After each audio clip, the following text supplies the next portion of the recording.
Ulangan 4 ayat 15 sampai 34 ya. Saya baca 15, saudara baca 16, terusnya demikian sampai 34 ya. Oke, demikian firman Tuhan. Hati-hatilah sekali sebab kamu tidak melihat suatu rupa pada hari Tuhan berfirman kepadamu di Horeb dari tengah-tengah api, supaya jangan kamu berlaku busuk dengan membuat bagimu patung yang menyerupai berhala apapun yang berbentuk laki-laki atau perempuan, yang berbentuk binatang yang di bumi, atau berbentuk burung bersayap terbang di udara, atau berbentuk binatang yang merayap di muka bumi, atau berbentuk ikan yang ada dalam air bawah bumi. Saya kelewatan punya saudara itu ya. Ya 19 yuk sama-sama ya.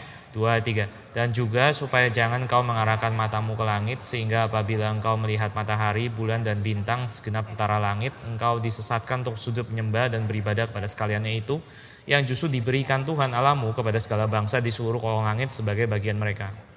Sedangkan Tuhan telah mengambil kamu dan membawa kamu keluar dari dapur peleburan besi dari Mesir untuk menjadi umat miliknya sendiri seperti yang terjadi sekarang ini. Tapi Tuhan menjadi murka terhadap aku oleh karena kamu, dan ia bersumpah bahwa aku tidak akan menyeberangi sungai Yordan dan tidak akan masuk ke dalam negeri yang baik yang diberikan Tuhan Allahmu kepadamu menjadi milik pusakamu. Sebab aku akan mati di negeri ini dan tidak akan menyeberangi sungai Yordan, tetapi kamu akan menyeberanginya dan menduduki negeri yang baik itu. Hati-hatilah supaya jangan kamu melupakan perjanjian Tuhan Allahmu yang telah diikatnya dengan kamu dan membuat bagimu patung yang menyerupai apapun yang oleh Tuhan Allahmu dilarang kau perbuat. Sebab Tuhan Allahmu adalah api yang menghanguskan, Allah yang cemburu. Apabila kamu beranak cucu dan kamu telah tua di negeri itu, dan lalu kamu berlaku busuk dengan membuat patung yang menyerupai apapun juga, dan melakukan apa yang jahat di mata Tuhan Allahmu sehingga kamu menimbulkan sakit hatinya, maka aku memanggil langit dan bumi menjadi saksi terhadap kamu pada hari ini, bahwa pastilah kamu habis binasa dengan segera dari negeri di mana kamu menyeberangi sungai Yordan untuk mendudukinya. Tidak akan lanjut umurmu di sana, tapi pastilah kamu punah. Tuhan akan menyerahkan kamu di antara bangsa-bangsa, dan hanya dengan jumlah yang sedikit kamu akan tinggal di antara bangsa-bangsa kemana Tuhan akan menyingkirkan kamu. Maka di sana kamu akan beribadah kepada Allah buatan tangan manusia dari kayu dan batu yang tidak dapat melihat, tidak dapat mendengar, tidak dapat makan, dan tidak dapat mencium. Dan baru di sana engkau mencari Tuhan Allahmu dan menemukannya, asal engkau menanyakan Dia dengan segenap hatimu dan dengan segenap jiwamu.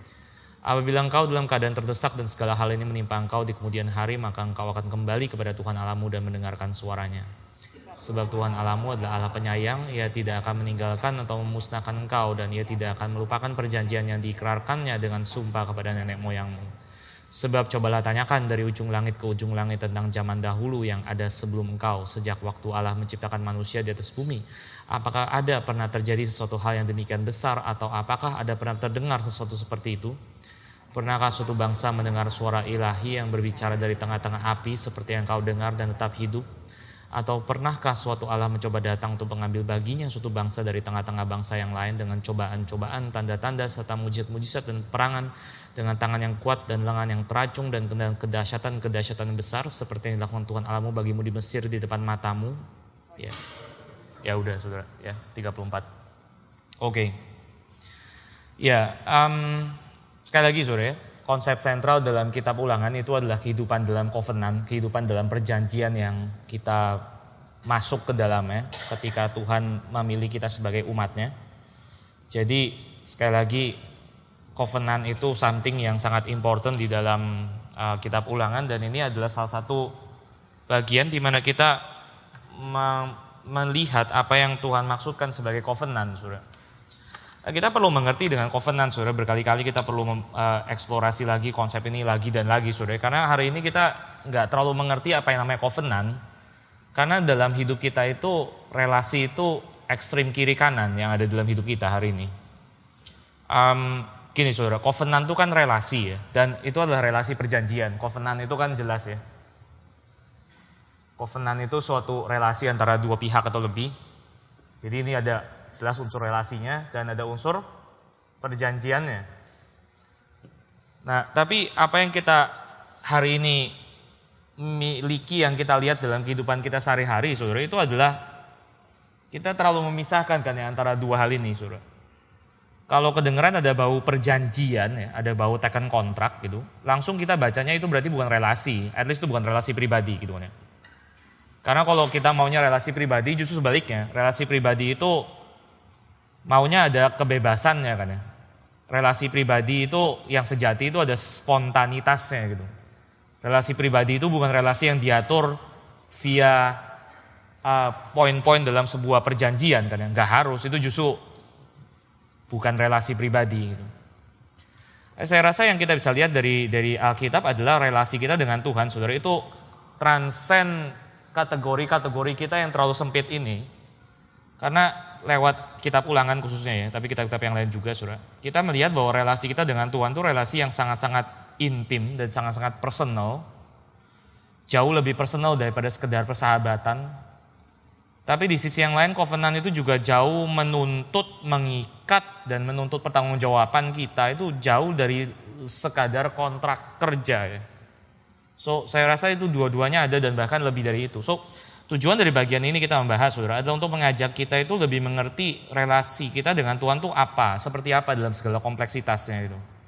Dan untuk itu Musa di bagian ini memberikan kepada kita itu 3 gambaran ya, ada 3 metafor yang dipakai oleh Musa untuk membantu kita melihat dengan lebih jelas. Di iklan kita sudah bilang kalau kita mau bicara relasi dengan Tuhan, kita expect-nya itu pengennya, ngarepnya adalah istilah-istilah gambaran seperti kasih, kesetiaan, air menyegarkan, tapi di sini justru kita mendapatkan gambaran yang pertama itu kecemburuan, bukan kasih tapi kecemburuan. Yang kedua itu kita mendapatkan gambaran penyelewengan atau dalam bahasa Alkitab itu adalah pemberhalaan gitu ya.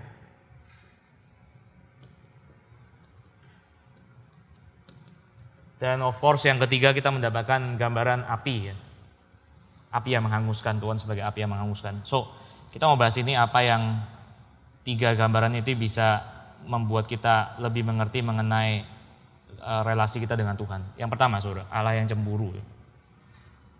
Itu ada di ayat 24 yang tadi kita baca kan ya. Sebab Tuhan Allahmu adalah api yang menghanguskan, Allah yang cemburu. Gitu.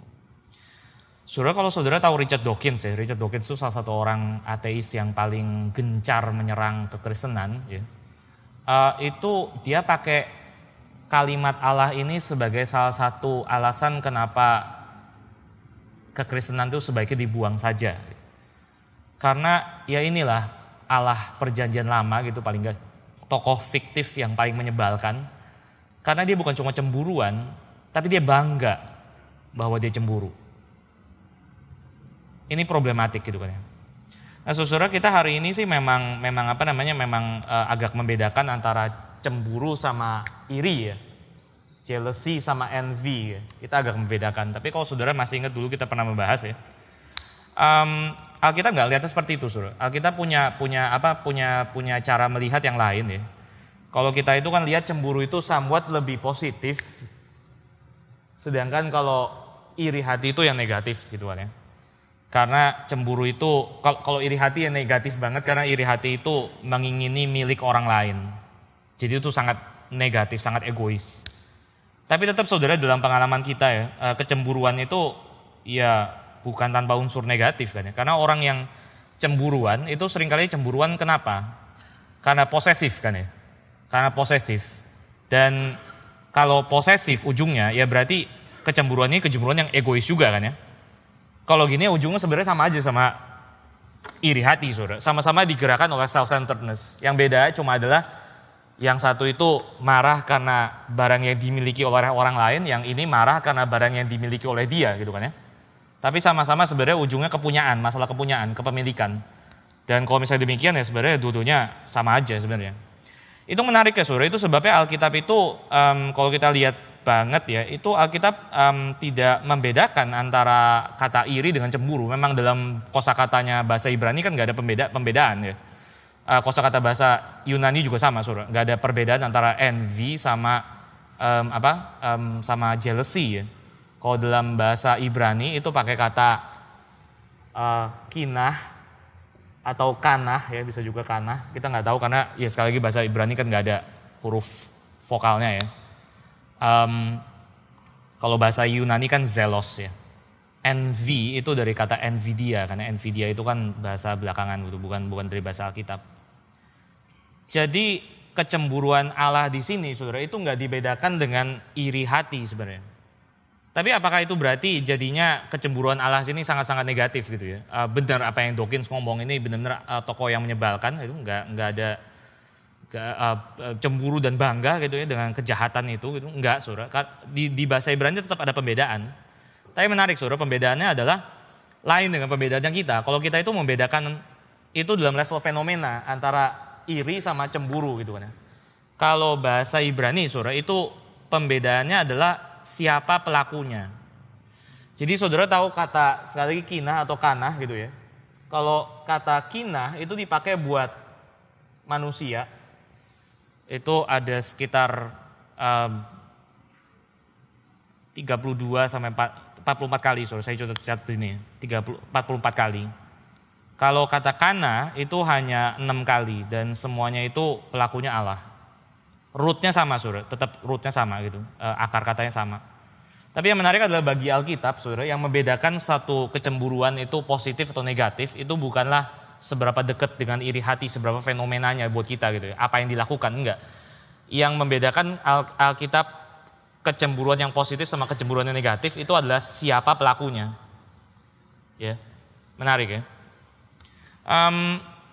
Ini sebabnya waktu kita membaca mengenai kecemburuannya Tuhan ya, Allah yang cemburu dalam Alkitab saudara, kita nggak harus menangkapnya sebagai suatu hal yang negatif gitu. In fact kita sendiri pun sekali lagi juga sudah ada kan ya, ada bisa melihat semacam positif dalam kecemburuan kita. Tapi nggak semua kecemburuan memang. Kecemburuan kayak apa saudara yang positif? Gini saudara, gini ya, kalau kita punya anak ya, terus kita melihat anak ini ada pola hidup yang mulai jelek. Dia mulai ada pola hidup yang biasa menipu, berbohong. Apa yang kita rasakan saudara?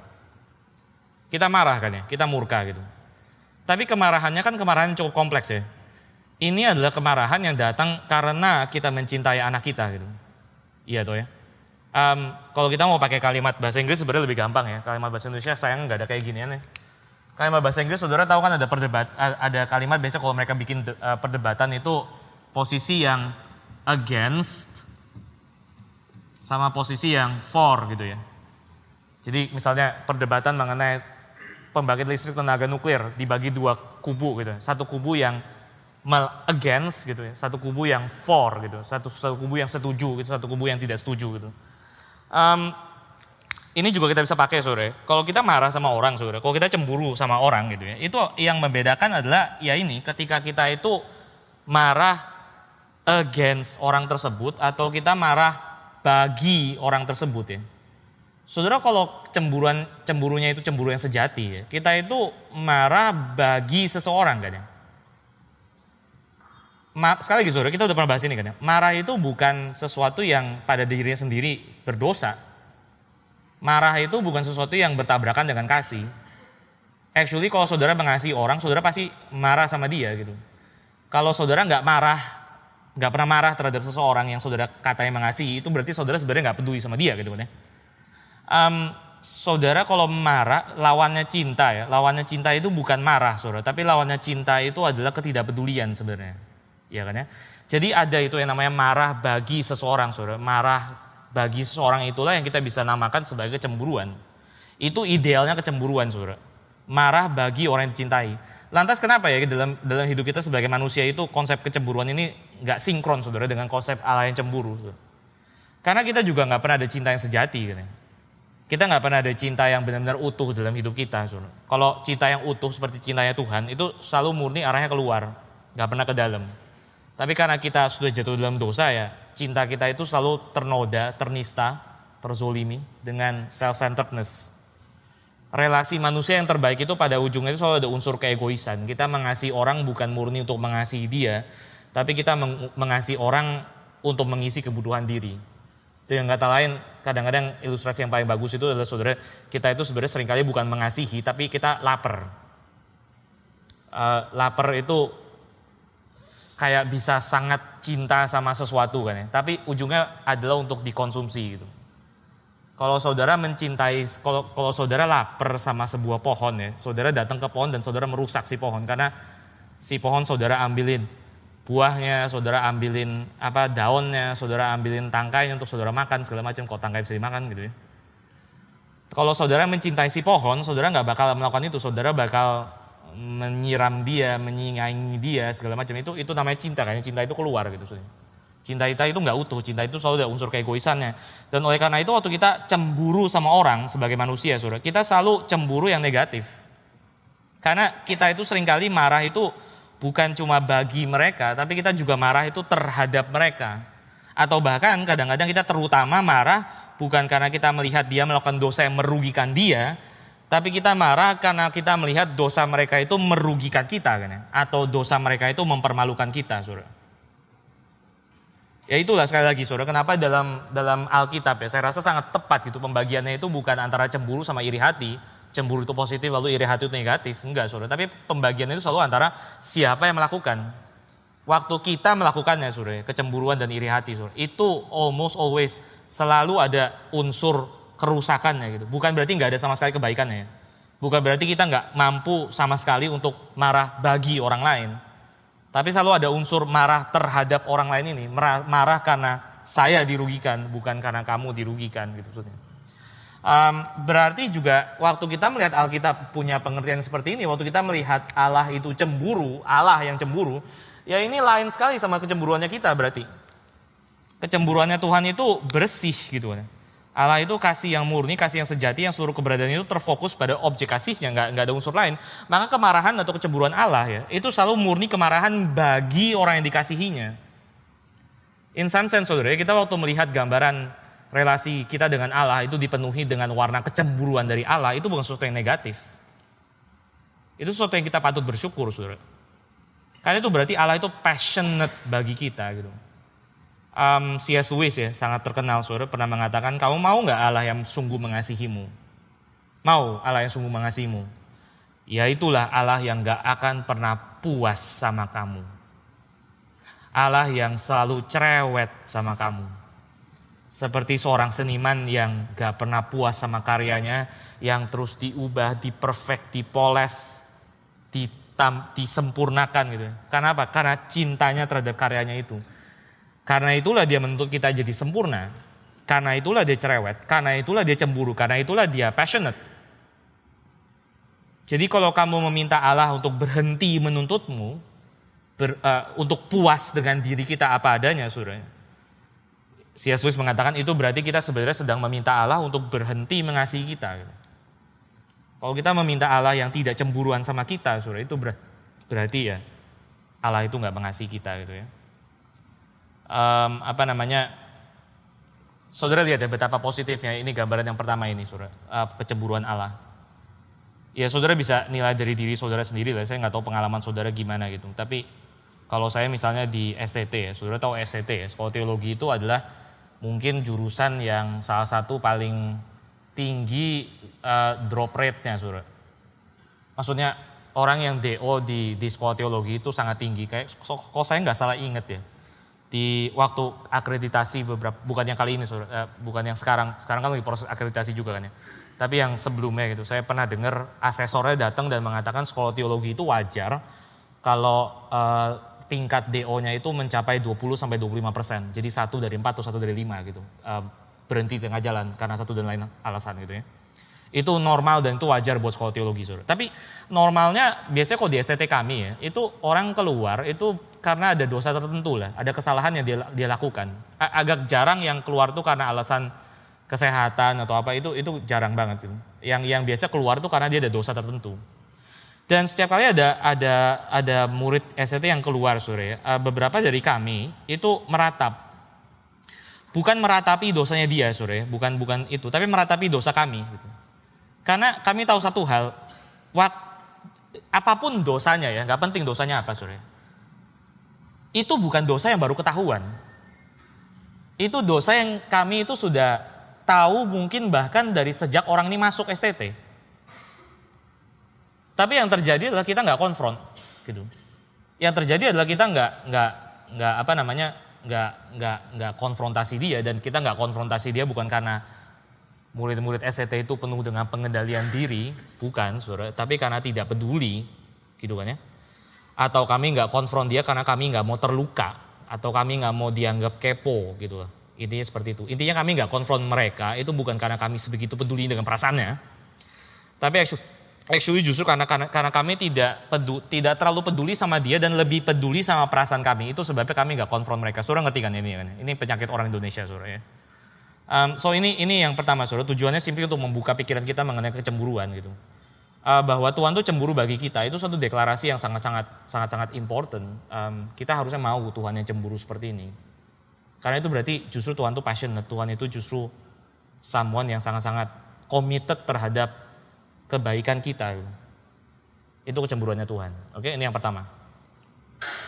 Yang kedua, saudara, kita lihat ada gambaran penyembahan berhala atau penyelewengan. Ini sebenarnya muncul duluan bahkan ya dibanding yang kecemburuan itu. Dan munculnya lebih banyak gitu ya.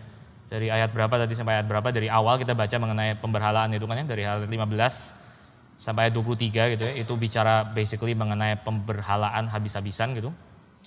Dan again ada beberapa hal yang kita perlu beresin dulu saudara di sini mengenai apa yang Alkitab berbicara mengenai pemberhalaan. Sekali lagi kita perlu ingetin ini. Yang pertama kalau saudara perhatikan ayat 16 sampai 19, itu menarik ya, karena itu mengingatkan kepada kita apa itu berhala saudara. Kalau saudara baca semua ayat itu, saudara akan menemukan tujuannya diberitakan ayat-ayat itu adalah untuk menyatakan berhala itu apa yang bisa jadi berhala, saudara? Segala sesuatu gitu kan. Saudara lihat ya, jangan berlaku busuk dengan membuat bagimu patung yang menyerupai berhala apapun. Laki-laki, perempuan, binatang di bumi, bersayap terbang di udara, binatang merayap di muka bumi, ikan di bawah air di bawah bumi, matamu ke langit, matahari, bulan, bintang, tentara langit dan sebagainya. Ya. Intinya itu bukan sedang bicara jangan bikin berhala itu jenis A, lalu jenis D, jenis F, dan jenis X. Tapi mungkin jenis C, B, C, D, B, C, dan E, dan G boleh. Enggak kan ya, saudara ngerti kan? Itu sedang bicara jangan bikin berhala dari A sampai Z, gitu. Semuanya itu jangan dibikin berhala, which means semua itu bisa jadi berhala, gitu. Iya kan ya? Ini kita udah tahu, saudara. Apa yang bisa jadi ilah? Segala sesuatu, gitu. Tapi yang lebih penting adalah di ayat 19, kalau saudara lihat di sini ada definisi yang menarik, saudara.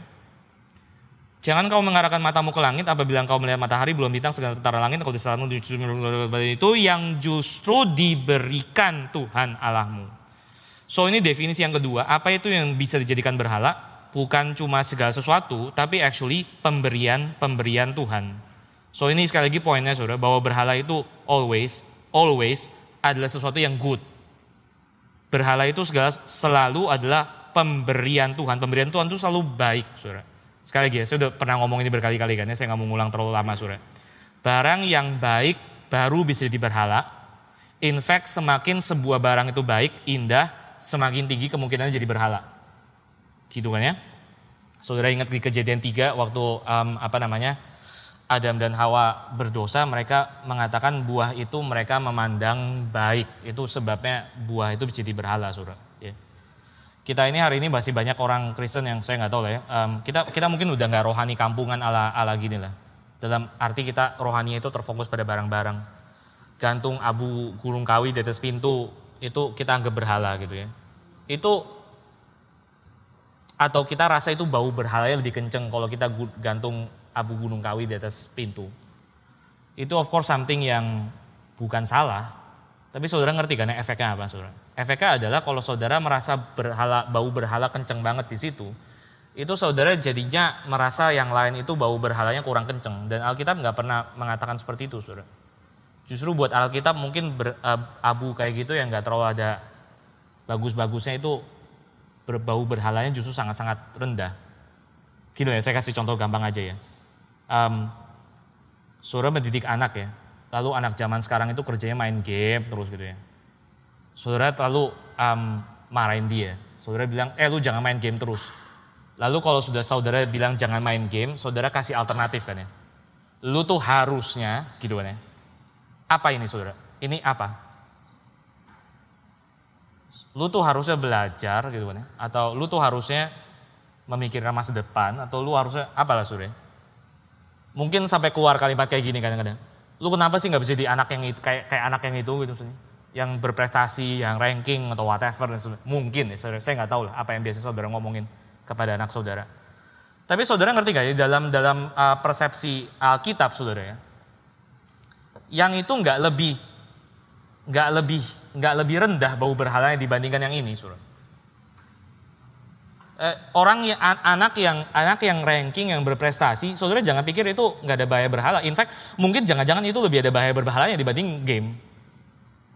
Ujungnya anak yang mengejar prestasi, mengejar ranking, saudara, suatu hari jadi anak yang workaholic, yang merasa jati diri dan identitasnya itu ditentukan dari seberapa dia itu produktif, seberapa dia itu perform di tengah masyarakat, lalu Indian menghasilkan orang yang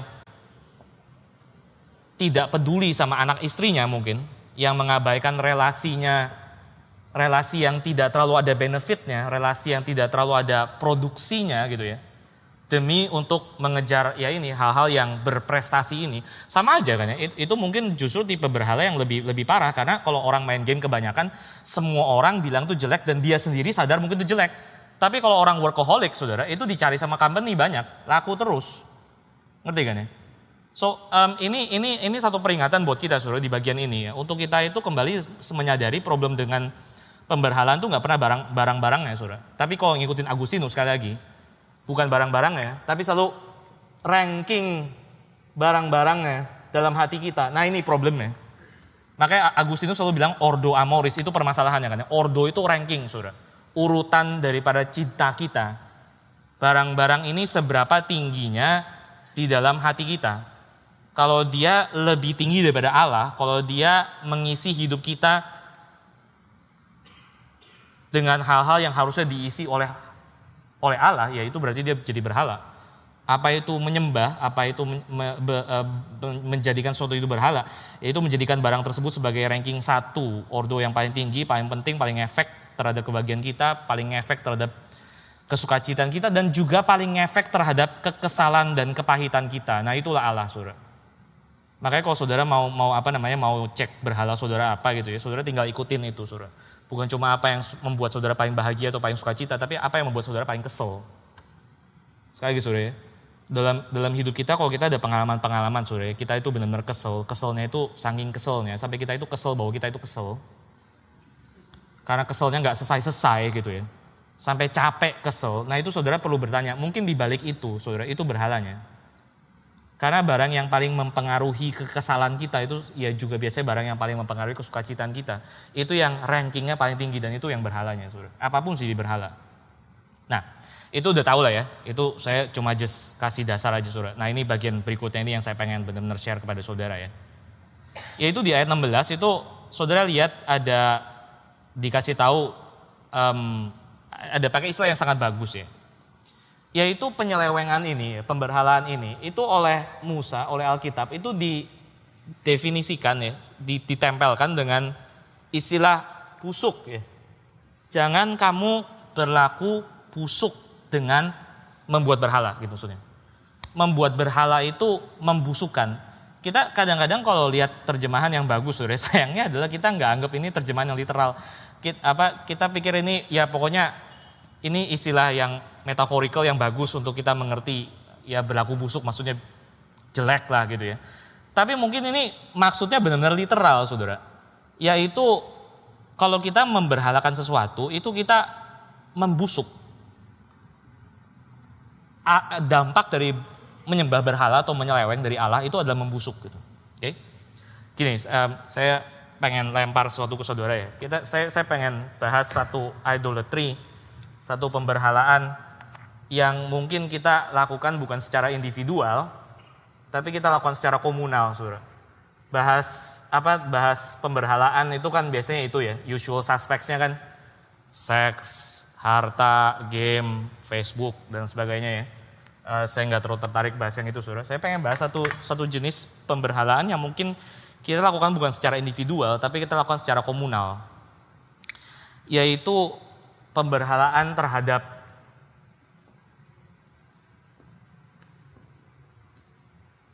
kepastian. Saya nggak tahu, ini sebenarnya pengennya sih jadiin satu pertemuan sendiri ya untuk bahas ini.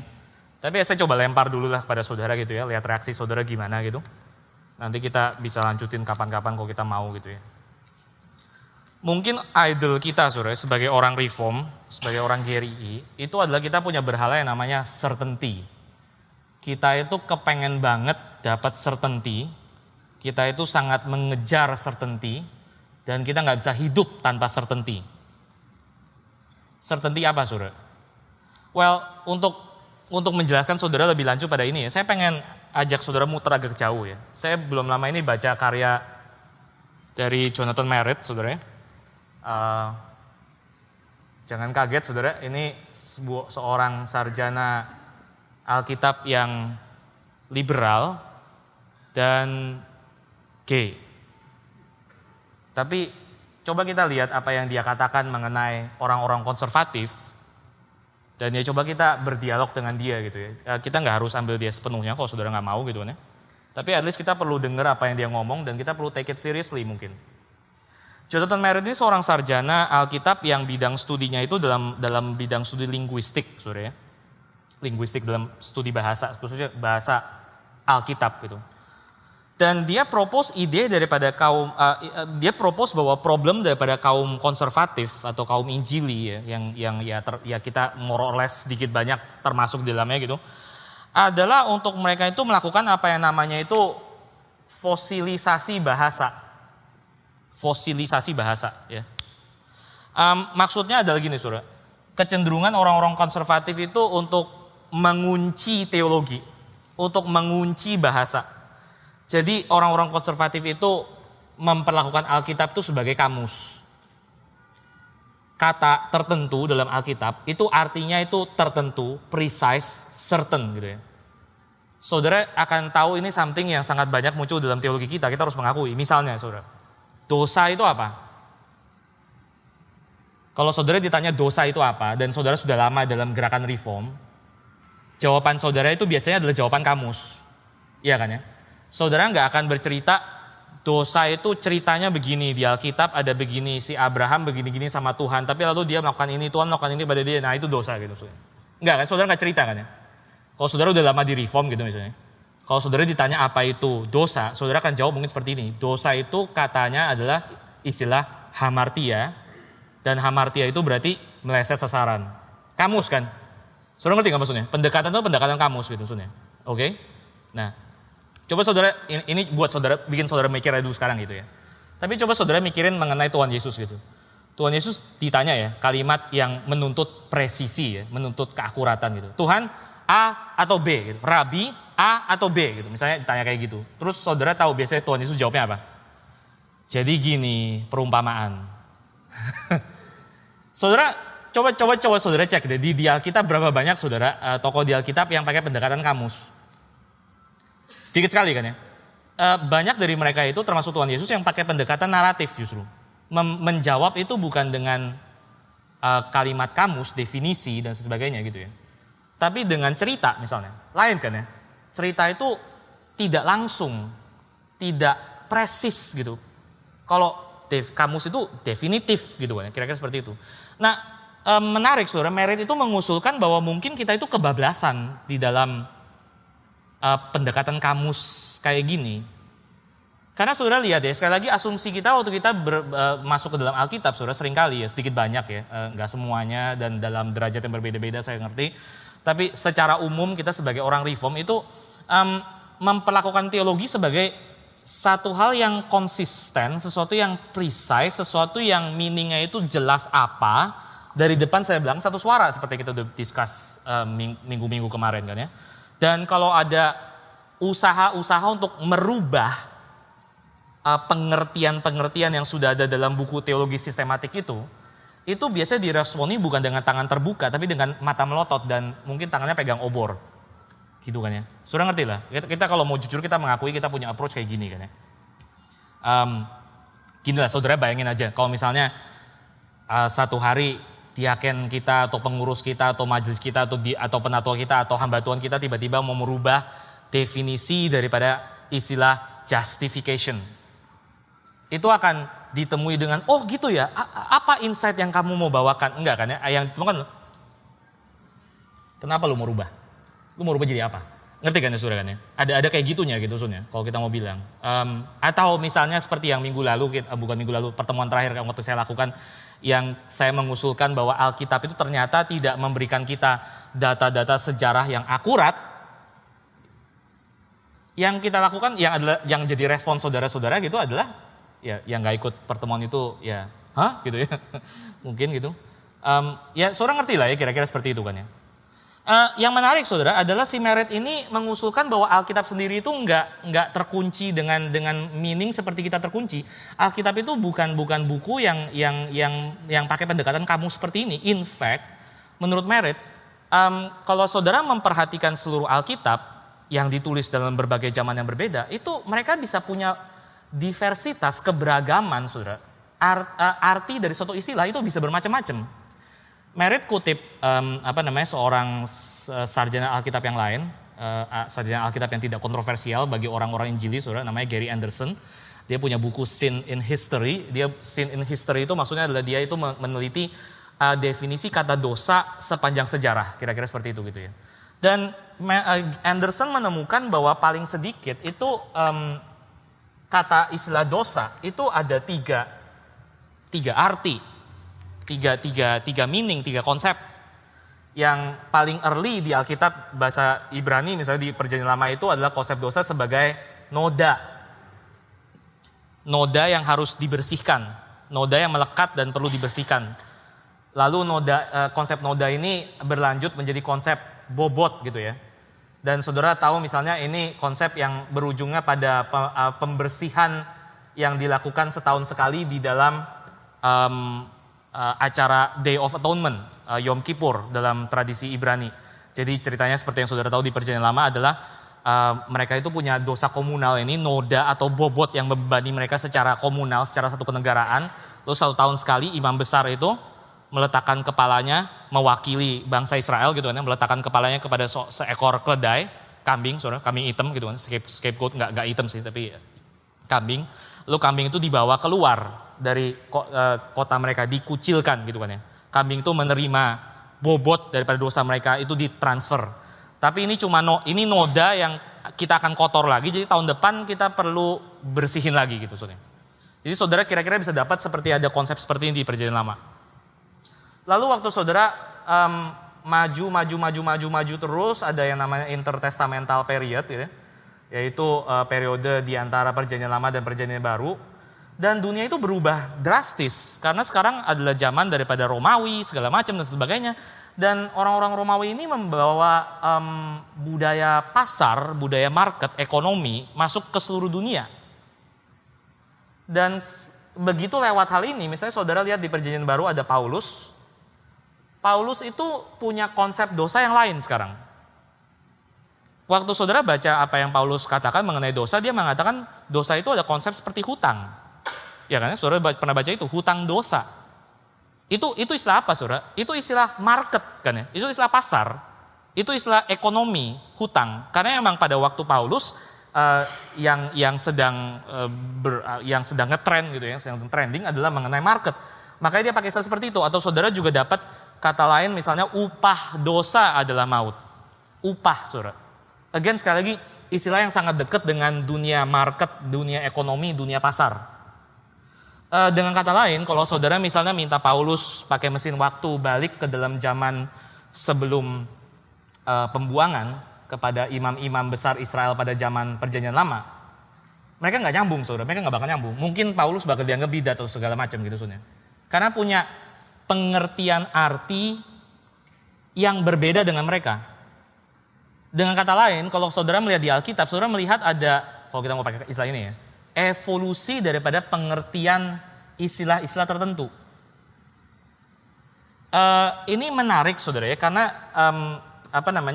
saudara bisa lihat ini bukan cuma bukan cuma terjadi di dalam Alkitab, tapi saudara juga bisa melihat ini terjadi ketika saudara mulai melihat kehidupan jemaat setelah kanon itu selesai. Jadi tadi saya bilang Paulus kan punya konsep hutang gitu ya, hutang upah gitu ya terhadap dosa. Dia punya konsep itu mungkin kita bisa bilang konsep ekonomi yang lebih negatif. Kalau saudara tahu konsep yang Tuhan Yesus ajarkan itu dia punya konsep yang juga pakai istilah-istilah market seperti ini. Tapi dia mungkin ada istilah yang positif juga. Which is Tuhan Yesus pernah mengatakan jangan kumpulkan bagimu harta di bumi. Tapi kumpulkanlah bagimu harta di surga, gitu kan ya. Dan sebenarnya kata kumpulkan itu bukan terjemahannya terlalu tepat, saudara. Sebenarnya kata yang lebih tepat itu pengertiannya adalah tabung. Jangan kamu menabung harta di bumi, tapi tabunglah hartamu di surga. Itu menarik karena itu sangat dekat sama istilah, sekali lagi istilah banking, istilah marketing, segala macam, istilah market yang mulai ada pada zaman tersebut gitu. Dan kalau Paulus tuh hutang gitu ya, kayak ada sesuatu nilai uang yang kita hutangi, kalau Tuhan Yesus itu justru malah menabung gitu kan ya, malah masukin yang ini debit, yang itu kredit gitu kan ya. Tapi saudara lihat kan ya, ada konsep seperti ini di Alkitab. Dan menarik bahwa setelah zaman perjanjian baru, saudara, ya sekarang zaman perjanjian baru actually, tapi setelah ini waktu zaman gereja, itu cara berpikir seperti inilah yang mendominasi kehidupan penggunaan bahasa di dalam gereja. Makanya sebelum reformasi ada orang bisa jualan indulgensia. Indulgensia itu apa, saudara? Indulgensia itu ya ini kan, konsep ini kan, ngerti ya? Kamu bayar di sini, kamu menabung harta di surga gitu maksudnya. Harta di surga itu dipakai untuk menyelamatkan anggota-anggota keluarga kamu yang sedang ada dalam purgatori. Mereka benar-benar mengambil, jadi saudara mesti ngerti ya, indulgensia itu bukan gak ada dasar Alkitab ya kalau kita mau bilang. Mereka mengambil konsep ini dan mereka menjadikannya itu benar-benar universal, literal, itu yang jadi itu yang mendominasi bahasa mereka mengenai dosa. Lalu makanya sampai harus muncul reformasi. Dan lalu sama reformasi, istilah itu, pengertian seperti ini dihancurkan basically kan ya. Diganti dengan apa? Dengan macam-macam. Karena begitu saya reformasi mulai Protestan, gereja tidak lagi satu suara, tapi gereja lagi banyak suara. Lutheran punya konsep dosa yang agak berbeda sama Calvin, punya konsep dosa yang berbeda lagi dengan orang-orang Anabaptis, orang-orang Ortodoks, orang-orang segala macam. Saudara ngerti kan ya? Dan kita berakhir sampai hari ini. Dan kalau kita sampai ke hari ini, saudara, kita juga bisa lihat bahwa hari ini pun kita sedang menggunakan reimajinasi ini, kalau kita mau bilang, kita adalah bagian daripada orang-orang yang terus menjalankan evolusi bahasa ini. Karena kalau saudara sampai ke zaman modern misalnya, abad ke-20 dan abad ke-21, saudara melihat ada orang-orang yang punya retorika menggunakan bahasa, misalnya mengatakan, kamu punya problem dosa, maka solusinya adalah kamu butuh juru selamat. Itu something yang kita sering banget dengar kan ya. Itu bahasa abad 20-21 saudara. Problem solusi. Saudara nggak temuin itu dalam zaman Paulus. Saudara nggak temuin itu dalam zaman reformasi. Iya kan ya? Jadi ini satu hal yang menarik ya, bahwa kita itu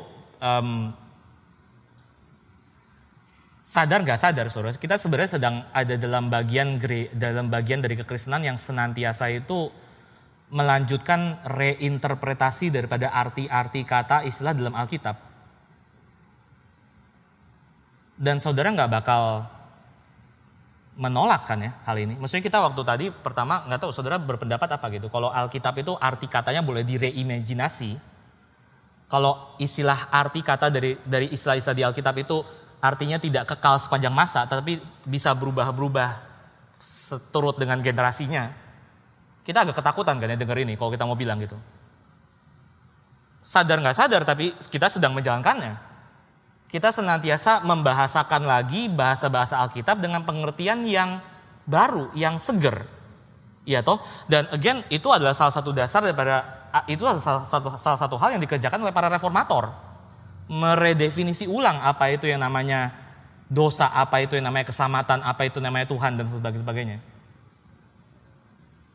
Kenapa kita nggak terlalu senang sama yang kayak gini, saudara? Saudara, ini satu hal yang buat orang-orang di bidang linguistik adalah suatu hal yang normal. Buat mereka yang mempelajari bagaimana bahasa itu bekerja, ini satu hal yang sangat-sangat wajar, normal dan harus ada. Kecuali kalau saudara mau bahasa itu mati.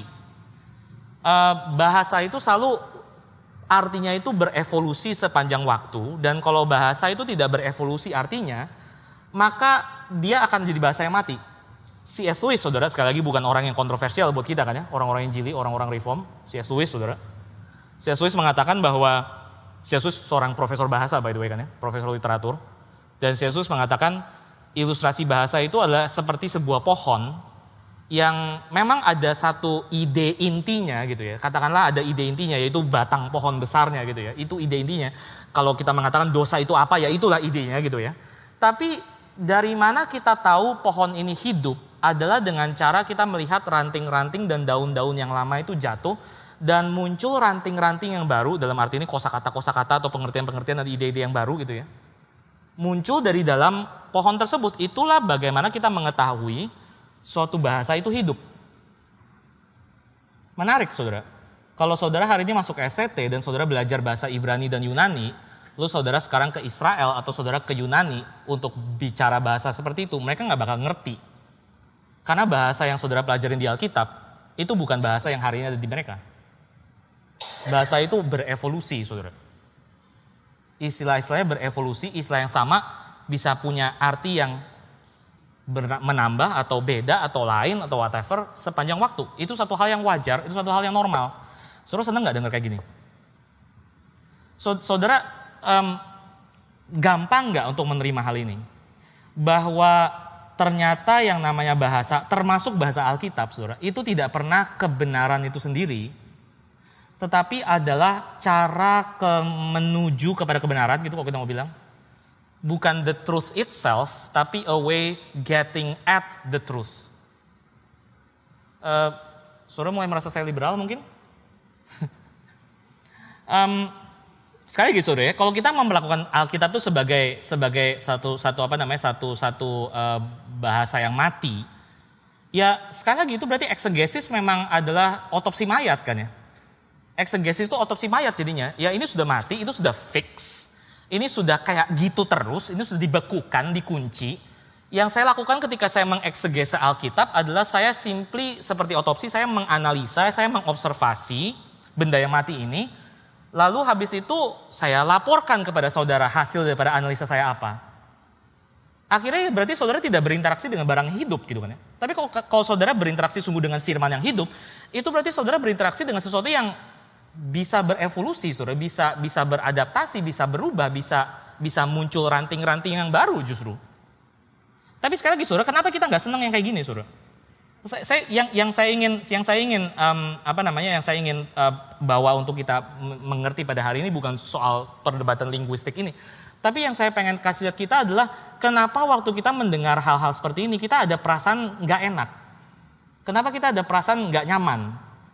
Mendengar bahwa arti Alkitab, arti istilah-istilah di Alkitab itu sesuatu yang tidak sebegitu fixnya, tidak sebegitu universalnya, tidak sebegitu timelessnya.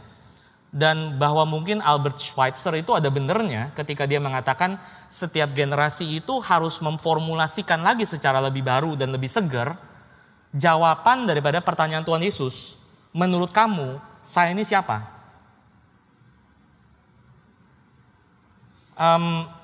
Saudara, ini something yang sangat diperlukan tuh saudara kayak gini ya. Karena sekali lagi kalau kita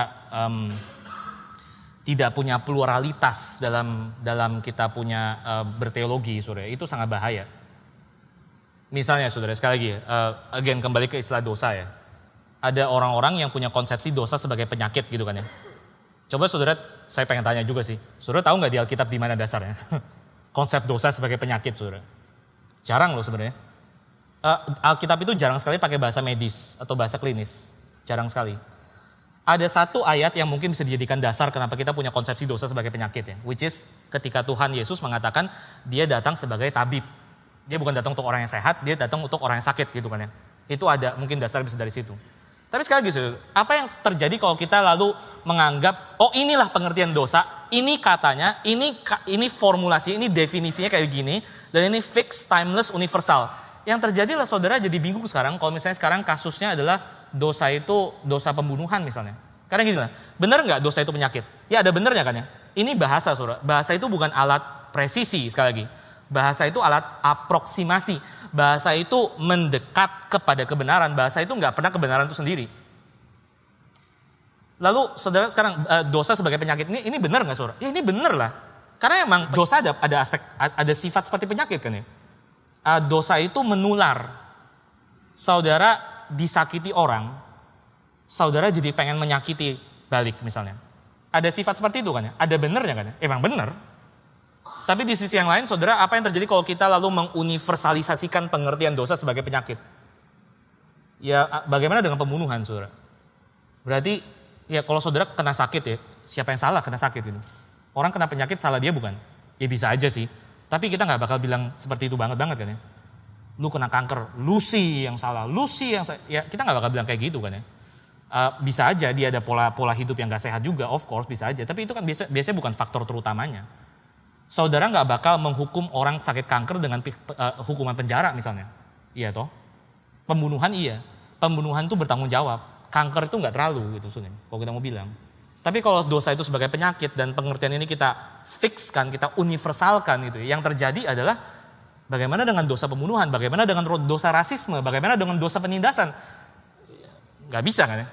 Makanya perlu ada pluralitas sekali lagi. Tapi yang saya pengen ngomongin di sini saudara adalah, saudara sadar nggak sih bahwa pluralitas daripada arti istilah-istilah di Alkitab itu bukan berhenti di dalam apa yang sudah keluar, tapi perlu dilakukan terus ke masa-masa yang mendatang dan akan dilakukan terus ke masa-masa yang mendatang. Maksud saya adalah bisa nggak kita menerima bahwa ke depannya akan ada generasi-generasi yang baru yang lahir yang datang dan mereka akan berusaha untuk menarik arti-arti daripada istilah-istilah Alkitab ini kepada pengertian-pengertian yang mungkin kita nggak kepikir, mungkin yang kita anggap aneh, mungkin yang kita anggap tidak masuk dalam pikiran kita. Kita bisa menerima itu atau enggak? Sekali lagi saudara kembali kepada ini kan ya. Yang saya pengen kasih lihat adalah jangan-jangan kita sebagai satu komunitas itu punya satu idol of certainty. Kita kepengen ada kepastian, kita kayaknya rasa susah banget ya hidup kayak gitu karena ujungnya gini lah. Saya ejawantahkan gitu ya. Ujungnya kalau misalnya arti daripada istilah-istilah di Alkitab, bahasa-bahasa Alkitab itu tidak fix gitu kan ya. Pertanyaannya adalah berikutnya, dari mana kita tahu bahwa pengertian ini benar atau pengertian itu salah atau gimana kita bisa bilang? Iya kan ya saudara? Saudara ngerti kan? Itu problemnya gitu saudara. Bagaimana kita itu bisa mengatakan bahwa pengertian yang ini Kristen dan yang pengertian yang ini bukan Kristen. Kalau misalnya artinya itu bisa berubah-berubah. Kalau misalnya setiap generasi itu ada ruang untuk mereka itu mereinterpretasi ulang bahasa-bahasa dalam Alkitab. Well saudara, jawabannya yang paling mungkin adalah ya memang gak bisa jangan-jangan. Karena sekali lagi coba kita evaluasi sedikit pendekatan kayak begini gitu ya. Kalau saudara pendekatannya kayak gitu, saya perlu presisi, saya perlu kepastian, saya perlu keakuratan dalam mengerti Alkitab. Karena kalau saya nggak punya itu, dari mana saya tahu saya benar? Itu berarti saudara mendasarkan sebenarnya gini kan ya. Saya tahu saya benar ketika saya bisa nunjuk ada yang salah. Itu menyedihkan loh orang kayak gitu saudara. Saudara ngerti maksudnya? Gini, saya kasih contoh ini ya, benar. Hopefully saudara nggak salah ngerti gitu ya. Tapi saya kasih contoh ini saudara. Jangan putar balik kalimat saya ya. Nah, gini saudara. Kadang-kadang saudara bisa dengar ada kayak gini kan ya. Retorika kayak gini dalam gerakan reform gitu. Kenapa harus ada GRII? Karena kekristenan di Indonesia itu sudah dirusak oleh karismatik dan liberal gitu kan ya. Jadi perlu ada GRII. Jadi berarti gini dong ya. Ini bukan pemikiran orisinal saya saudara. Ada pendeta yang ngomong ini ke saya, pendeta reform. Yang saudara hormati pendetanya, cuma saya nggak mau sebut nama supaya tidak membuat masalah bagi dia gitu ya. Karena sekali lagi kita itu orang-orang yang dengar sesuatu yang kayaknya keluar batas itu langsung melotot dan bau obor gitu kan ya. Jadi saya nggak pengen merugikan dia gitu saudara. Dia ngomong kayak gini saudara. Kalau misalnya GRII itu harus ada karena meresponi gerakan karismatik dan liberal yang sudah menyeleweng, berarti hari di mana karismatik dan liberal itu sudah tidak ada lagi, GRII juga nggak perlu ada dong. Saudara bisa nangkap gak sih logikanya? Bener kan ya? Ini kan alasan eksistensi yang sangat-sangat kesian kan ya? Saya itu ada, saya tahu saya siapa, karena saya tahu orang-orang lain itu salah. Dan saya yang perlu membereskan semua hal ini. Sama juga tadi saudara, pengertiannya tadi, saya butuh presisi, saya butuh kepastian, saya butuh akurat, saya butuh tahu apa yang benar dan apa yang salah. Karena kalau saya nggak bisa nunjuk salah lu, saya nggak bisa mengatakan saya benar gitu. Itu sedih banget saudara, kehidupan kayak gitu. Berarti kebenaran saudara itu ditentukan bergantung kepada kesalahan. Nah itu mengerikan. Ini bukan cara untuk hidup lebih lama gitu. Inilah ironisnya ya, karena orang-orang konservatif ya, orang-orang Injili yang senantiasa berusaha untuk mengunci kepastian itu. Saudara ngerti kan ya motivasi mereka apa gitu? Ya misalnya mereka diserang sama orang-orang liberal, sama orang-orang karismatik, orang-orang siapapun lah yang menyerang mereka gitu. Orang-orang LGBT mungkin menyerang. Enggak, dosa tuh artinya kayak gini, enggak termasuk homoseksualitas dalamnya gitu kan ya. Terus, oh enggak bisa nih diserang kayak begini gitu ya. Jadi kita harus kunci di dalam pengertian ini. Karena kalau misalnya kayak begini terus, kekristenan bisa bahaya. Dihancurkan sama orang-orang seperti itu gitu ya. Jadi kita kunci pengertiannya, pokoknya yang benar tuh yang kayak gini gitu sebenarnya. Ceritanya berarti apa saudara? Ceritanya adalah orang-orang konservatif ini mengunci, membuat fosilisasi, membuat Alkitab jadi mayat, tidak memberikan ruang bagi Alkitab itu bertumbuh gitu ya. Itu demi survival gitu kan ya. Demi untuk menjaga kehidupan. Ya ironisnya ini justru malah membawa kepada kematian.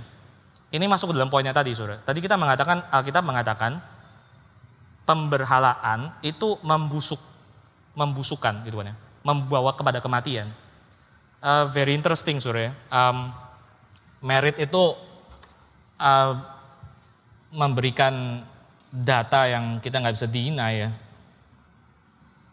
Merit itu mengatakan, kita ambil contoh Amerika ya. Amerika itu secara kekristenannya itu sangat dipengaruhi warna Injili konservatif. Dari segi jumlah, dari segi pengaruh, dan dari segi uang. Itu nggak deniable saudara, Amerika. Lalu di Amerika sekarang, itu Merit mengidentifikasi 71%, saya nggak tahu dapat data dari mana, saudara, dia ada sebut sih, tapi saya nggak ingat datanya gitu. 71% orang Amerika itu mengidentifikasi dirinya sebagai orang Kristen. Hanya 7% yang mengatakan mereka berdoa kepada Tuhan di luar jam kebaktian.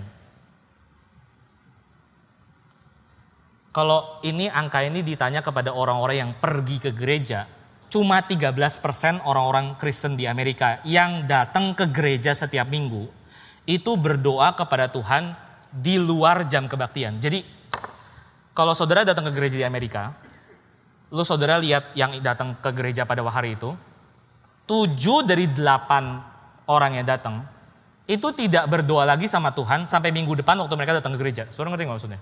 7 dari 8 saudara. Hanya 13% yang berdoa di luar jam kebaktian. Merit highlight data ini saudara, karena ini bahasa kan ya, penggunaan bahasa. Berdoa itu kan menggunakan bahasa kepada Tuhan gitu kan ya, kira-kira seperti itu. Lihat apa yang terjadi ketika dia, ya ini kita bisa argue sih, apakah benar nih kausalitasnya di situ segala macam, saudara bisa argue seperti itu. Tapi kita coba dengar datanya dia mengatakan ini yang terjadi ketika orang-orang Amerika itu, orang-orang Kristen Amerika itu mengunci gitu ya, mengunci pengertian bahasa di dalam jawaban-jawaban yang bisa dihafalin, yang pasti, yang precise, yang dianggap universal. Yang terjadi adalah kekristenan malah mati, penggunaan bahasanya malah mati. Yang terjadi adalah orang-orang berhenti berdoa sama Tuhan. Gini lah saudara, gampangnya gini ya. Sama seperti bahasa Latin saudara. Bahasa Latin itu kan dijadikan bahasa liturgi kan ya. Bahasa yang precise, yang dikhususkan bagi Tuhan. Akhirnya adalah hari ini orang kagak ada yang pakai bahasa Latin lagi selain dalam liturgi. Bahasanya mati, saudara.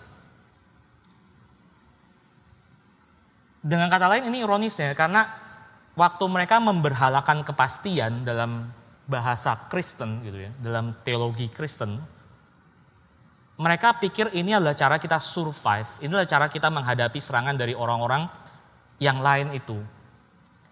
Tapi in the end yang terjadi di Amerika adalah mungkin justru itu yang menyebabkan mati, saudara. Karena bahasanya jadi mati. Kita nggak bisa lagi ada ruang untuk berinteraksi secara hidup dengan bahasanya. Atau gini lah ya, itu di Amerika kan ya. Sekarang coba kita tanya diri kita aja lah. Kenapa sejak kita masuk GRII kehidupan doa itu keluar dari hidup kita, saudara? Atau paling nggak kehidupan doa yang sepertinya hidup itu keluar daripada kita. Waktu kita semakin lama makin lama di GRI gitu ya, kehidupan doa kita itu makin lama makin kering, makin kaku, makin tidak berdenyut nadi gitu misalnya. Well, mungkin adalah karena sekali lagi, mungkin karena kita secara komunal, secara satu kelompok ini, saudara, kita itu kecanduan dengan kepastian. Dan pada akhirnya kita nggak punya ruang untuk tanda tanya dalam hidup kita, dalam teologi kita. Dan itu yang menyebabkan justru kerohanian kita mati. Apa jalan keluarnya gitu ya? Well, tergantung apa yang saudara maksudkan dengan jalan keluar. Kalau jalan keluarnya adalah saudara jadi nyari kepastian lagi gitu ya, ya Probably itu bukan jalan keluarnya karena kita dari tadi lihat itu kan ya. Probably masalahnya kita itu bukanlah bahwa kita nggak tahu mesti ngapain, tapi karena kita terlalu tahu harus ngapain. Mungkin problemnya teologi kita itu saudara bukanlah bahwa kita itu kurang tahu mengenai Tuhan, tapi mungkin bahwa kita mungkin terlalu tahu banyak mengenai Tuhan gitu saja. Terlalu akurat pengertian kita mengenai Tuhan. Dan kurang ada ruang bagi pertanyaan-pertanyaan, tanda-tanda atau misteri dalam teologi kita, dalam hidup kita. Kayaknya kalau kita datang ke reform saudara ya, ada anggapan, ada asumsi gitu ya, bahwa segala sesuatu itu bisa dijawab mungkin. Mungkin itu yang kita dapatkan waktu kita ke GRI. Mungkin itu yang menyebabkan kita senang datang ke GRI. Oh saya di gereja lain saya nggak dapat jawaban, kalau di GRI saya dapat jawaban. Mungkin itu kali jangan-jangan. Dan itu yang akhirnya menyebabkan kita jadi nggak ada ruang untuk tanya tanya, untuk misteri. Dan akhirnya kita jadi malah mati kerohanian kita. Mungkin, saya nggak tahu. Jalan keluarnya, kalau kita mau bilang jalan keluar, saudara, mungkin adalah untuk sekali lagi bukan cari solusi, bukan cari kepastian. Tapi mungkin untuk menyadari bahwa sekali lagi problem ini bukan problem yang untuk di-solve, tapi untuk di-manage ya. Ini sekali lagi keterbatasan bahasa Indonesia, saya nggak tahu terjemahan bagusnya apa gitu ya. Saudara tahu kalau dalam bahasa Inggris itu ada istilah kayak gitu kan ya. Managing the problem gitu. Bukan solving the problem, tapi managing the problem. Kayak managing pain gitu saya. Dalam dunia medis sekarang kayak gini banyak kan ya. Bukan solving the pain, kalau misalnya painnya nggak solvable gitu. Tapi managing the pain gitu saya. Dealing with the pain gitu. Dan ini berarti ada struggle yang terus-menerus saudara. Mungkin itu yang harusnya jadi approach kita mungkin gitu ya. In which kita itu membuka diri terhadap redefinisi ini. Membuka diri terhadap reinterpretasi yang terjadi. Itu berarti saudara mungkin itu berarti kita harus membuka diri untuk mendengar komunitas-komunitas yang teologinya beda sama kita sekali lagi. Ini kan kita udah sering ngomong kan ya. Harusnya sih sekali lagi pelajaran yang paling besar dari melihat semua ini saudara adalah humility lah. Itu udah nggak bisa nggak lagi, itu dari minggu kemarin kita udah ngomong itu terus kan ya. Untuk mulai belajar gini saudara, waktu saudara ini saya sengaja pakai contoh ini ya, bukan karena saya setuju ya saudara, bukan ya, tapi karena ini contoh yang menohok saudara. Kalau saudara mendengar ada orang-orang LGBT yang mengatakan saya gay dan saya Kristen, saudara ngomong apa? Saudara ada kuping untuk mendengar orang-orang seperti itu enggak? Bagaimana mereka menjawab ayat-ayat Alkitab yang sepertinya melawan homoseksualitas? Ya kalau kita jujur kan kita nggak ada kuping saudara. Kita langsung cap itu nggak benar. Itu di luar batasannya kita gitu saudara. Ya mungkin itu yang menyebabkan kita mati. Again, saya akan bilang kepada saudara supaya saudara jangan bingung ya. Saya tidak setuju dengan gaya hidup LGBTQ, whatever itu saudara. Enggak saudara. Dan saya percaya Alkitab menolak gaya hidup seperti itu. Tapi ini bukan masalah setuju atau nggak setuju saudara. Ini sekali bukan masalah kepastian atau nggak pasti. Ini masalah mendengar terbuka dengan redefinisi yang terjadi di sekitar kita saudara. Mungkin kita perlu melakukan itu kali ya. Mungkin kita perlu bergerak daripada iman yang isinya itu cuma jawaban yang pasti kepada iman yang modelnya itu ada including pertanyaan-pertanyaan. Gini saudara, mungkin model iman yang bertanya dan gak dapat jawaban itu model iman yang biblikal. Saudara tahu definisi iman dalam Ibrani kan ya? Ini salah satu tempat di mana iman itu seperti didefinisi gitu. Ya oke lah kita pakai definisi itu coba saudara lihat apa? Iman adalah dasar dari segala sesuatu yang kita harapkan. Berarti kita nggak pegang kan? Kita harapkan saudara. Berarti kita nggak pegang kan ya? Ada ngawangnya kan? Iman adalah bukti dari segala sesuatu yang kita tidak lihat saudara. Saya bukan bilang jawaban tuh nggak ada dalam iman kita saudara. Iman kita nggak ada aspek jawaban. Of course ada saudara. Ada bukti gitu ya. Ada dasar itu jelas gitu. Tapi berarti model iman dalam Ibrani pun ada tanda tanyanya. Dasar dari segala sesuatu yang kita harapkan berarti belum datang, belum ada, belum kepegang, belum kelihatan saudara. Cuma ada dasarnya doang, ada tanda tanyanya, ada struggle-nya. Bukti dari segala sesuatu yang kita tidak lihat, ya sekali lagi berarti bukan sesuatu yang pasti, bukan sesuatu yang certain, bukan sesuatu yang kita udah pegang. Definitely ada aspek yang struggle terus menerus. What if, saudara ya, what if yang namanya menjadi orang yang beriman itu adalah justru untuk terus menerus struggle dalam question, dalam pertanyaan. What if yang namanya beriman itu bukan cuma dapat jawaban, tapi juga mendapatkan pertanyaan-pertanyaan yang kita mungkin nggak bisa dapat jawabannya. What if itu yang namanya beriman, saudara. Iman itu faith kan ya. Faith itu saudara tahu kan ya. Kalau dalam bahasa Inggris kan faith sama faithful. Bahasa Yunani juga by the way. Iman sama kesetiaan itu kan sebenarnya akar katanya satu gitu. Faith gitu. Kesetiaan, being faithful. Sama faith itu sangat sama gitu. Saudara di mana aspek setianya kalau segala sesuatu saudara udah dapat jawaban secara pasti gitu. Di mana aspek kita bergumul dalam kesetiaannya kalau segala sesuatu kita dapetin secara brek gitu sebenarnya. Ya nggak ada kan ya. Bahwa kita beriman itu saudara adalah kita tetap mau ikut Tuhan meskipun kita mungkin struggle terus untuk mengerti artinya apa sih persisnya ikut Tuhan. Karena ya itu redefinisi ulang, reinterpretasi ulang saudara. Saudara itu berarti waktu kita berteologi, saudara kita mungkin perlu belajar untuk mendengar dari perspektif wanita misalnya. Karena buku-buku teologi sistematika itu penulisnya cowok semua. Itu berarti kita harus mendengar mungkin dari perspektif orang-orang di Afrika misalnya. Kita mesti mendengar dari perspektif orang-orang yang miskin dan tertindas. Kita mungkin perlu, ya itu sekali lagi mendengar perspektif dari orang-orang LGBT. Kita mungkin perlu mendengar dari perspektif orang-orang karismatik perhaps. Orang-orang liberal seperti Merit. Saya rasa justru ketika kita mendengar mereka, ya kita justru akan lebih bertumbuh ya. Instead of kita terus berkutat dalam iman kita yang fix dan timeless dan segala macam itu, tapi sebenarnya cuma kita tidur dengan mayat kali jangan-jangan gitu. Oke. By the way, sekali lagi saya rasa sekali lagi saudara memang soal ini ya, soal iman berbentuk sebagai pertanyaan ya. Saya rasa emang itu satu hal yang kita benar-benar perlu pikirkan bersama-sama saudara. Karena kalau iman itu isinya jawaban ya, memang iman itu pada akhirnya nggak bisa menginspirasi kita kan ya. Iman itu akhirnya mematikan. Karena saudara dapat jawaban ya udah saudara pulang saudara tidur. Tapi yang menghidupkan itu justru seringkali yang membakar saudara itu justru adalah pertanyaan. Kemarin saya bahas Yunus ya di remaja saudara.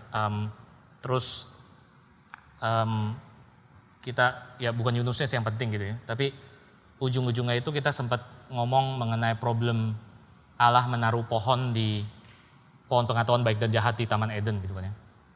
Lalu pertanyaannya kan selalu kayak gini kan ya. Tuhan kan maha tahu. Jadi kalau Tuhan sudah tahu Adam dan Hawa bakalan gagal, kenapa dia tetap kasih mereka ujian itu? Gitu kan ya. Tuhan kan tinggal melakukan satu hal yang simple ini. Dia tinggal ngomong ke Adam dan Hawa. Dam, Wa, ini gue kasih lu link YouTube ya. Video dengan animasi, 5 menit aja, History for Dummies gitu. Yang menjelaskan apa yang bakal terjadi di dunia ketika gara-gara lu makan buah itu. Ya, nonton ya tolong ya, udah gue kirim tuh linknya. 5 menit aja. Terus Adam dan Hawa nonton gitu kan ya. Lihat Hitler, Stalin gitu ya, Perang Dunia, Holocaust. Lalu habis itu mereka langsung tutup mulut gitu kan ya. Lalu mereka bilang, kalau kayak gini sih ya udahlah, gak bakal lah kita makan buah itu, gak mungkin gitu. Cuma tinggal kayak gitu kan ya. Ya gak sih? Tuhan lu gak becus ya. Kenapa dia udah tahu Adam dan Hawa bakalan gagal, dia tetap menjalankan ujian itu gitu. Coba saudara, sekarang saudara jadi orang reform ya. Saudara menjawab itu dengan apa? Dengan jawaban kan? Gini loh, gitu kan ya. Yang Tuhan mau itu adalah bukan ketaatan tapi cinta. Jadi cinta itu adalah kamu melakukan sesuatu bukan karena itu akan menguntungkan kamu. Tapi melakukan sesuatu simply karena Tuhan mau kayak gitu. Kan kamu juga kayak gitu kan sama orang, ya enggak? Kalau kamu, dengar orang ngomong kamu, aku cinta kamu, kenapa kamu cinta aku? Ya karena karirku jadi bagus kalau aku nikah sama kamu gitu ya. Karena kita karena bodimu keren, kita saya bisa mendapatkan kehidupan seks yang luar biasa dengan kamu. Atau saya senang hiking, kamu senang hiking, jadi ada yang temenin saya hiking. Ya kamu kan tahu itu berarti itu dia bukan cinta kamu, dia cinta seks, dia cinta karir, dia cinta hiking. Ya benar, tapi dia nggak cinta kamu kan? Jadi kalau Tuhan kasih kamu jawabannya gitu ya, kenapa tuh si Adam dan Hawa itu jangan makan itu, dikasih tahu ini bakal merugikan kamu gitu ya. Terus mereka taat abis itu, ya itu bukan cinta kan ya, itu Tuhan bodoh, itu gak bisa ngajarin cinta. Justru Tuhan yang kayak gitu yang gak becus, itu jawaban kan saudara kan ya. Iya gak? Oke, fine, itu jawaban saudara ya. Itu membuat saudara jadi kepengen berdoa sama Tuhan gak? Mungkin gitu, saya gak tahu lah ya, mungkin juga. Tapi kenapa nggak coba jawab pertanyaan itu dengan pertanyaan? Pertanyaan itu seperti ini. Iya ya, Tuhan sudah tahu ya, Adam dan Hawa akan gagal ya. Tuhan juga udah tahu loh, bahwa dia yang suatu hari akan membayar kegagalan itu dengan nyawanya sendiri. Tuhan sudah tahu itu. Kenapa dia tetap mau menjalani itu ya? Tuhan sebelum menciptakan dunia sudah tahu kok, bahwa mereka akan menolak dia, mereka akan menyesah dia, menghina dia, dan akhirnya membunuh dia, memberontak kepada dia, merusak ciptaannya pula gitu ya. Dan even 2000 tahun setelah dia mati pun, masih banyak manusia yang sudah ditebus pun itu tidak mengerti anugerahnya, tidak menghargai anugerahnya, tidak bersyukur karena anugerahnya, menolak untuk bergantung kepada dia dan instead bergantung kepada kepastian-kepastian yang bisa diberikan oleh buku teologi sistematika. Dia sudah tahu semua itu. Kenapa dia tetap mau menjalaninya? Kenapa ya? Lihat nggak bedanya? Lihat nggak saudara bedanya antara teologi yang berakhir di jawaban dan teologi yang berakhir pada pertanyaan? Teologi yang berakhir pada kepastian dan teologi yang berakhir dengan tanda tanya. Yang mana yang membuat saudara lebih pengen berdoa? Yang mana yang membuat saudara lebih kepengen menghadap pada dia? Yang mana yang membuat saudara pengen mengucapkan kata-kata kepada dia, saudara? Ya itulah yang menjadi tantangan kita pada hari ini gitu ya. Kenapa saudara? Kenapa dia melakukan semua itu? Mari kita berdoa. Bapa di surga, kami bersyukur kami pada hari ini boleh melihat satu hal yang ya cukup pelik Tuhan ya. Tapi kami berharap kami tetap bisa mendapatkan bukan kepastian, tapi mungkin suatu pertanyaan yang menusuk kami, yang membangunkan kami. Tapi ya sekali lagi Tuhan, mungkin itu yang kami paling perlukan memang. Tuhan, kami bersyukur atas hal ini. Kami minta Tuhan yang menolong kami untuk senantiasa bergumul dengan Tuhan di dalam hidup kami. Bukan malah kecanduan dengan jawaban, kecanduan dengan kepastian, dan pada akhirnya malah lebih mementingkan itu dibandingkan Tuhan, lebih harus hidup dengan itu dibandingkan dengan Tuhan. Tuhan, tolong kami untuk belajar apa yang namanya beriman di dalam ketidaktahuan, di dalam ketidakpenglihatan.